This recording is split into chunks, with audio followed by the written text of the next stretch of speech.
रहा तावीज़ात वाला मामला, इस्लाम में तो तावीज़ का कोई कंसेप्ट इस हवाले से नहीं है कि आपने उसे लटकाना है। ठीक। कुरान में है कि शहद में शिफा है। इसका कोई मतलब ये निकालेगा कि शहद की बोतल आप गले में लटका लेंगे? एक बेवकूफ आदमी भी कहेगा भाई इसे चाटो।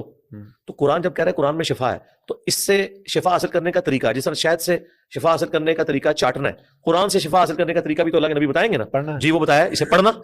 और वज़ाइफ सही बुखारी में आया, नबी इस्लाम रात को सोने से पहले अल मुअव्विज़ात, 3 तावीज़, 3 पनाह देने वाली सूरतें, आखिरी 3 सूरतें, सूरतुल इखलास, सूरतुल फलक, सूरतुल नास, 3-3 दफा पढ़ के हाथों में फूके जिस्म पे मलते थे।